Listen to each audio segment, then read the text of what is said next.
C'est toujours un réel plaisir d'être parmi vous. Mesdames et messieurs, bonsoir et bienvenue dans cette nouvelle édition. À la une de l'actualité, 3 points essentiels ont été soulignés par le président de la République, Andry Rajoelina, lors du 77e sommet des Nations Unies qui se tient à New York. Il a ainsi plaidé pour la réduction des inégalités qui se creusent injustement, pour la concrétisation des engagements de la COP 21 et de la COP 26 sur l'atténuation et l'adaptation au changement climatique ainsi que leur financement, et aussi pour la restitution des îles éparses. Les détails avec Judikael Ranjenirin. Lors de son discours, à l'occasion de la 77e session des Nations Unies à New York, le président de la République de Madagascar, Andry Rajoelina, a présenté aux Nations Unies la stratégie mise en place par le gouvernement pour redresser le pays après la pandémie de Covid-19 et face aux conséquences de la guerre en Ukraine. Il a également détaillé la vision pour le développement de Madagascar enregistrée dans le plan d'émergence de Madagascar. Par ailleurs, le président a plaidé pour la réduction des inégalités qui se creusent injustement. Il a demandé à ce que les Nations Unies trouvent des solutions équitables, tenant compte des forces et des vulnérabilités de chaque pays et de sa population. Le thème de cette session, des solutions transformatrices pour des défis interdépendants, prend ainsi tout son sens, nous donne à nouveau espoir, nous rassure et nous ouvre les perspectives pour avancer ensemble sur la voie du développement. Le monde se relève à peine de la pandémie que de nouvelles crises ont fait surface. Aucun pays n'a été épargné par les conséquences de la Covid-19 et le conflit en Ukraine a davantage entraîné un déséquilibre creusant les inégalités. Et les pays en développement comme le nôtre en sont et en payent les conséquences de cette crise. Le rôle crucial des Nations Unies doit favoriser le multilatéralisme afin de trouver des solutions équitables tenant compte des forces et des vulnérabilités de chaque pays et de chaque population. Comment peut-on accepter qu'en cette période de crise, certains pays avec plus de 100 000 $ de PIB par habitant et d'autres à moins de 600 $ achètent le baril de pétrole au même prix et aux mêmes places? Notre organisation peut prendre des mesures pour accompagner les pays à faible revenu afin qu'ils puissent bénéficier et s'approvisionner en pétrole à des prix équitables, parce que la situation mondiale actuelle est source de bouleversements majeurs dans de nombreux pays. Concernant le changement climatique, il a appelé à la concrétisation des engagements lors de la COP 21 et de la COP 26 sur l'atténuation et l'adaptation au changement climatique, ainsi que leur financement. Il a mis l'accent sur les financements climatiques fournis et mobilisés par les pays développés pour les pays en développement à travers le Fonds vert pour le climat. Le changement climatique est l'un des plus grands défis de notre époque que nous devons tous affronter. Il est important et urgent de travailler et de mobiliser pour protéger notre planète. Du haut de cette tribune, je tire la sonnette d'alarme. Des engagements ont été pris lors de la COP 21 et réaffirmés lors de la COP 26 concernant la création du Fonds climat ou du Fonds vert, qui a été arrêté à hauteur de 100 milliards de $ par an. Dans ce sens, Madagascar a été le 5e pays africain à avoir finalisé son plan national d'adaptation. Mon pays devrait ainsi faire partie des bénéficiaires de ce fonds vert. Cependant, l'accès au financement tourne au ralenti et actuellement, aucun engagement n'a été respecté. Il est injuste que les pays les moins pollueurs payent le plus lourd tribut des impacts du changement climatique. Madagascar se trouve parmi les pays insulaires et donc vulnérables aux aléas climatiques. Notre île est le premier pays à subir une famine d'origine climatique. Les ressources en eau se tarissent dans le sud de mon pays et la population de cette région est le plus vulnérable. Les conséquences du changement climatique s'aggravent et la situation mondiale nous interpelle. Combien de réunions de haut niveau, de sommets et de conférences internationales avons-nous déjà eues? Combien de déclarations et engagement avons-nous déjà prononcés. Maintenant, il faut transformer les discours en actions concrètes. Aujourd'hui, je porte les cris et la voix du continent africain en général et de Madagascar en particulier. Autre point soulevé, la restitution des îles éparses à Madagascar. Il a annoncé que la deuxième réunion de la commission mixte franco-malagasy se tiendra bientôt. Selon 2 décisions, en 1979 et 1980, le président Andjradjoelina a affirmé la légitimité de la revendication de Madagascar pour ces îles et espère que l'appui de l'ONU permettra d'atteindre l'objectif. L'année dernière, j'ai également eu l'opportunité d'évoquer le souhait de mon pays de voir enfin appliquer les résolutions prises par l'Assemblée générale des Nations unies en 1979 et en 1980 sur la restitution et la gestion des îles éparses ou Nus-Malagas dans l'océan Indien à Madagascar. Nous réjouissons de la tenue très prochaine de la deuxième rencontre de la commission mixte franco-malagasy sur le sujet et fort de ces 2 résolutions qui confirment la légitimité de notre revendication, nous espérons pouvoir compter sur le soutien des Nations unies pour parvenir enfin à une solution concertée, juste et apaisée. On enchaîne par les actualités internationales. L'Ukraine et la Russie ont procédé à un échange de prisonniers militaires, le plus important depuis le début de l'offensive fin février. Une annonce qui intervient après la mobilisation par Vladimir Poutine de centaines de milliers de réservistes pour relancer son offensive en Ukraine. France 24. À chacun ses priorités. Moscou a libéré 215 prisonniers. Kiev, seulement 55, dont Viktor Medvedchuk, un homme d'affaires russe intime de Poutine. Après les avoir accusés d'être des nazis, le président russe devra peut-être désormais expliquer pourquoi il en a libéré autant en échange du père de sa filleule et de quelques autres. Cet échange est vécu comme une victoire dans la capitale ukrainienne. Ce n'est pas une perte d'échanger Medvedchuk contre de vrais guerriers. Toutes les enquêtes nécessaires ont été faites conformément à la loi. L'Ukraine a obtenu de lui tout ce qui était nécessaire pour établir la vérité sur ses activités criminelles. Parmi les 215 personnes libérées par Moscou, 188 font partie de ceux qui ont défendu la Syrie Azovstal à Mariupol, symbole de la résistance ukrainienne. Ils avaient été contraints de se rendre en mai dernier après 3 mois d'intenses combats. Ces hommes sont considérés comme des héros par Kiev. Les négociations ont été difficiles pour le sort réservé à 5 commandants militaires ukrainiens, eux aussi retenus prisonniers. Ils ont finalement été transférés en Turquie où ils resteront jusqu'à la fin de la guerre, selon l'accord négocié avec le président turc Recep Tayyip Erdogan. Un autre pays, l'Arabie Saoudite, qui vient pourtant de voter en faveur d'une résolution pour condamner l'invasion russe, a également joué les médiateurs. L'accord conclu par Riyad a permis à 10 prisonniers étrangers détenus par des forces pro-russes d'être relâchés, mais pas n'importe où. Ils ont été transférés à Riyad, la capitale saoudienne. Il s'agit de 5 Britanniques, 2 Américains, un Marocain, un Suédois et un Croate. La Maison-Blanche a remercié le prince héritier Mohammed Ben Salman sur Twitter, celui-là même qu'elle promettait de traiter en paria il y a moins de 2 ans. Parmi les prisonniers étrangers libérés, certains, comme le Marocain Brahim Saadoun, avaient été condamnés à mort. Saadoun avait participé au combat dans l'armée ukrainienne avant d'être capturé à Donetsk. Tous devraient regagner rapidement leur pays respectif. Et puis dans le village ukrainien de Kozacha-Lopin, qui jouxte la frontière russe, la justice enquête sur les crimes de guerre des forces russes. Katerina Shevtsova, employée du parquet régional, visite des sous-sols où auraient été commises des tortures sur des Ukrainiens, accompagnée par la police criminelle à la recherche d'indices. France 24. Dans un village qui jouxte la frontière russe, Katarina Shevtsova, employée du parquet régional, enquête sur les crimes des forces russes. La police criminelle l'accompagne. Une partie de ce sous-sol a été transformée en cachot. C'est humide, froid et l'odeur d'urine est forte.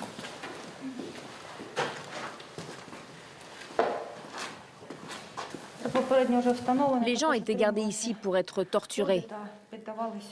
C'est pour cela que l'on inspecte les lieux, avec les enquêteurs et les experts.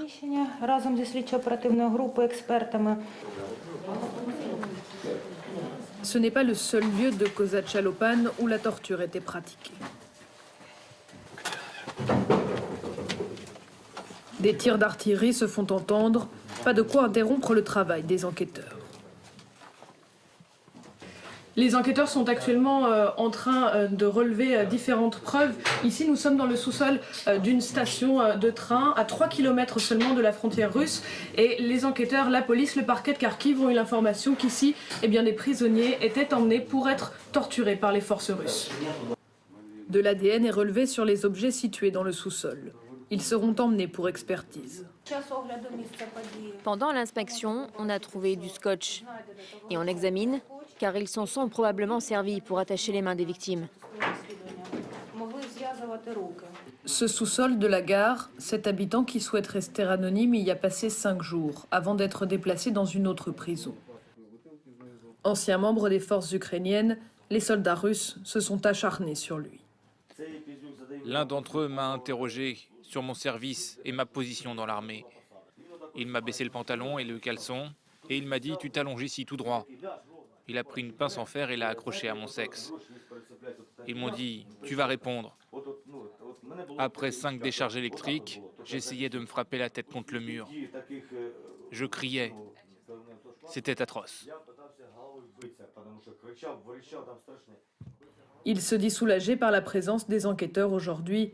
Soulagé, mais néanmoins détruit.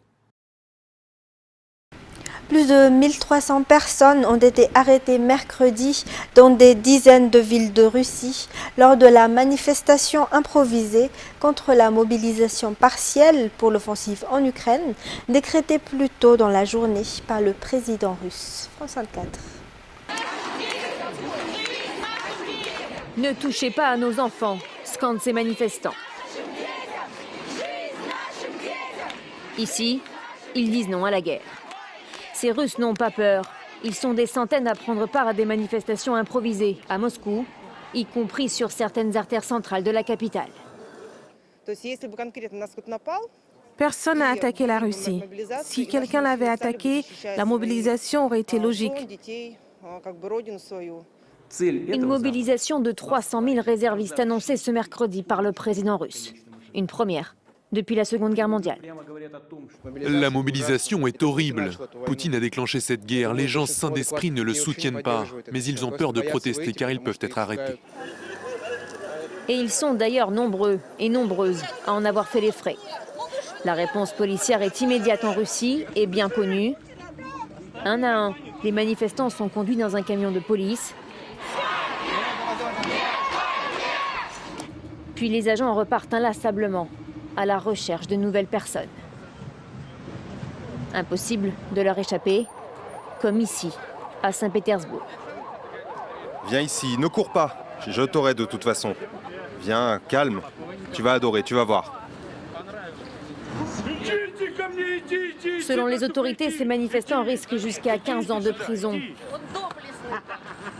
Alexeï Navalny, lui, a justement réagi depuis sa cellule, juste après le discours de Vladimir Poutine. Poutine essaie d'entraîner le plus de gens possible dans cette guerre. Il veut recouvrir de sang des centaines de milliers de personnes. Et bien sûr, cela entraînera d'énormes tragédies, un grand nombre de morts, et cela ne mènera à rien de bon. Ces manifestations se sont déroulées dans une quarantaine de villes en Russie, signe que les critiques envers le président Poutine se font de moins en moins discrètes. On revient au pays pour le reste de l'actualité. Un climat de paix et de sécurité permet de faire croître le PIB de Madagascar et des îles voisines, membres de la COI ou Commission de l'océan Indien, explique le ministre de la Défense nationale qui assure l'intérim du ministre des Affaires étrangères. C'est précisément pour cette raison que le projet GPS ou Gouvernance, Paix et Stabilité, financé par l'AFD, a été mis en œuvre. Le projet a été présenté ce jour à Tanarine. Détails sur les images de Barnienne de Nilsson. Le projet GPS ou gouvernance, paix et stabilité vise à prévenir les crises et promouvoir la paix et la stabilité dans les 5 pays membres de la COI, à savoir les Comores, la Réunion, Madagascar, Maurice et les Seychelles, et dont Madagascar prend la présidence du Conseil des ministres. 8 millions d'euros sont financés par l'AFD pour ce faire et la mise en œuvre durera jusqu'en 2026, soutient le ministre de la Défense nationale, le général Richard Kotonirin, qui assure l'intérim du ministre des Affaires étrangères, Richard Ndjamajat, actuellement en déplacement. Par ailleurs, avoir un État stable et en paix permet au peuple de profiter des richesses nationales et conduit au développement, toujours selon les explications. Ce sont les résultats attendus de ce projet. La mise en place d'élections transparentes et inclusives est également abordée dans le projet. L'ambassadeur de l'Union européenne à Madagascar a déclaré ce jour que la mission d'observation électorale de l'Union européenne est totalement indépendante dans ses travaux et analyses et surtout dans l'élaboration de ses recommandations. D'autre part, la décision de Madagascar d'inviter ou non la mission de l'Union européenne pour la prochaine élection n'aura pas d'impact sur la coopération entre Madagascar et l'Union européenne. Le point avec Antoniana Martina et Nzara Jansu.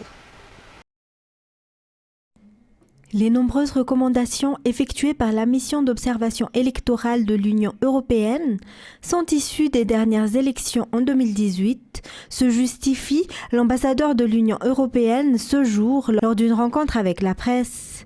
Sont inscrites dans ces recommandations l'indépendance financière de la CENI, le renouvellement de plusieurs lois, notamment concernant le financement des campagnes électorales et des recherches de fonds. Et il y a toute une série de mesures pour améliorer le processus électoral que nous voulons continuer à soutenir. Et c'est pour ça que j'avais aussi dit que ce que je retiens, ce sont les recommandations de ce rapport.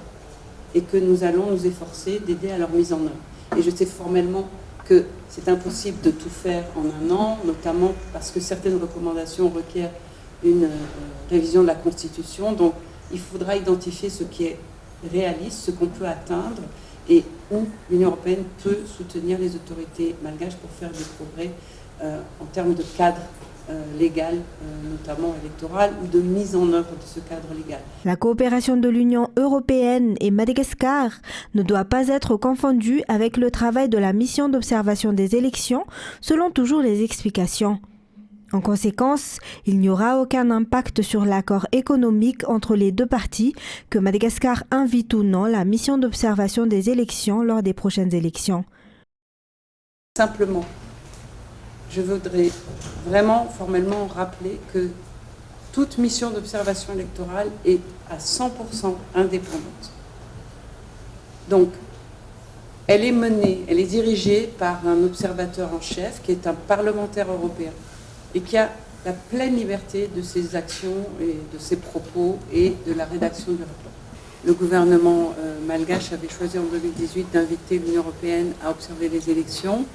Il lui appartient aujourd'hui de décider s'il va encore inviter l'Union européenne ou non. Si invitation il y a, l'Union européenne doit aussi composer avec des priorités qui sont parfois en concurrence, puisque nous avons aussi des moyens limités et nous ne pouvons pas toujours répondre à toutes les invitations. Donc à ce stade, nous attendrons de voir ce qui va être décidé. Mais il n'y a pas de sanctions économiques sur la coopération, n'est pas remise en cause. Donc il y a un déliement total entre l'invitation ou non à observer les élections et le portefeuille de coopération. L'Union européenne continue de renforcer ses soutiens à Madagascar. Ils porteront sur 4 secteurs principaux en 2022. Le soutien à des élections libres et transparentes, le soutien à la santé publique pour lequel un budget de 32 millions d'euros sera alloué, l'approvisionnement en électricité du monde rural et la production d'énergie renouvelable d'une valeur de 22 millions d'euros, et enfin, la lutte contre la dégradation de l'environnement financée à hauteur de 50 millions d'euros. Dans les actualités sociales, le secrétaire d'État chargé de la gendarmerie, Serge Gelé, se dit prêt à prendre en charge les frais de scolarité de Rakutnienne Anjiana Taraja du Rujad Josapha, un élève albinos dont l'inscription a été refusée par un établissement scolaire. Cette déclaration a été faite aujourd'hui à l'issue de sa rencontre avec l'experte des Nations Unies sur la jouissance des droits des personnes atteintes d'albinisme. Il a également confirmé que de nombreux efforts ont été déjà fournis par la gendarmerie pour la protection des droits de l'homme, notamment les personnes atteintes d'albinisme. L'inscription de Rakutnienne Anjiana Taraja Durujad Josapha, un enfant atteint d'albinisme, a été refusée par un établissement scolaire Sizat Alatamati. Le SEG fait tenu à rencontrer cet élève afin de voir comment l'aider dans ses études. Par ailleurs, les cas de vol des enfants atteints d'albinisme se trouvent généralement dans les régions où il y a de nombreux abus selon les explications du secrétaire d'État chargé de la gendarmerie. Des mesures ont été déjà prises par la gendarmerie, comme la détention des 8 enfants albinos dans la caserne de la gendarmerie nationale de Souanal.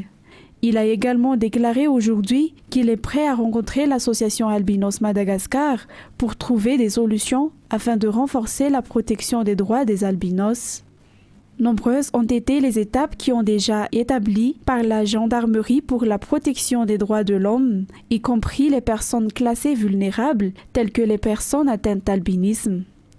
Ainsi, la rencontre qui a eu lieu entre le secrétaire d'État chargé de la gendarmerie, le général Serge Gelé, et l'experte indépendante des Nations Unies sur la jouissance des droits des personnes atteintes d'albinisme, Moluka Anne-Miti Drummond, aujourd'hui, a pour but de renforcer la protection, le droit à la santé, à l'éducation et à l'emploi des personnes albinos. Et puis, environ 200 000 riverains du canal Anjiatan ont directement bénéficié de l'achèvement du curage et de la rénovation des infrastructures le long du canal dans la capitale. Une mise à jour qui s'inscrit dans la mise en œuvre du second phase du projet PIAA, ou Programme de nettoyage et de rénovation des infrastructures autour des canals d'Antananarive, sous la tutelle du ministère de l'Aménagement et du Service foncier et financé par l'AFD et l'Union européenne. Andinienne Martina. 7 localités sont concernées par la rénovation du long du canal d'Anjiatan. Cela a débuté à Kadmbawok et s'est poursuivi à Manarintsu, à Gourjan, Tsarasot, jusqu'à Mboudoumit. Les travaux réalisés ont été définis dans la deuxième phase du PIAA, ou programme de nettoyage d'Antananarive et de rénovation de tous les ouvrages autour du canal. Selon les informations, un total de 5 300 000 € a été alloué pour cette deuxième phase du PIAA. 201 000 personnes sont bénéficiaires du projet. Les responsables ont mis l'accent sur la mise en place d'une stratégie pour favoriser le développement de l'infrastructure comme celle-ci, à respecter par tous. Ce projet PIAA se terminera dans 4 mois. Le ministère de l'Eau, le ministère de l'Économie, la commune urbaine d'Antananarive, le SMA, la PIPA et la GETIPA collaborent avec le ministère de l'Aménagement du Territoire et du Service foncier pour réaliser ce projet. Et pour terminer, les travaux de réhabilitation des 3 groupes auprès de la centrale hydroélectrique d'Andekalek sont désormais achevés. De ce fait, la production revient à la normale pour 91 MW comme auparavant. L'installation du 4e groupe a également débuté. Ce groupe qui permet d'augmenter jusqu'à 120 MW la production en électricité dans la centrale hydroélectrique d'Andekalek, selon les explications du CEO de la Jirama. Toujours un reportage de Andoniana Martina. 7 mois après l'incendie qui s'est produit dans la centrale hydroélectrique d'Andekalek, les 3 principaux groupes peuvent actuellement fonctionner à nouveau suite à des travaux de réhabilitation. Cette centrale hydroélectrique, qui produit 91 MW et alimente le réseau d'Antananarive. Les techniciens prennent en main actuellement l'installation du 4e groupe, selon la promesse du président de la République lors de sa visite des lieux, a expliqué Rivura Daniel, le CEO de la Jirama. L'accomplissement de ce travail d'installation est actuellement estimé à 78%. Selon toujours ses explications, il produira 33,2 MW, ce qui permet d'augmenter la production d'un décalique jusqu'à 120 MW. Le fonctionnement de ce quatrième groupe améliorera ainsi l'alimentation électrique faite par le Jirama. Le CEO de ce dernier a effectué une visite sur les lieux afin d'évaluer l'avancement des travaux. Mesdames et messieurs, c'est la fin de cette édition. Je vous remercie de l'avoir suivi. Je vous retrouve demain pour de nouvelles actualités. Au revoir et passez une excellente soirée sur Viva.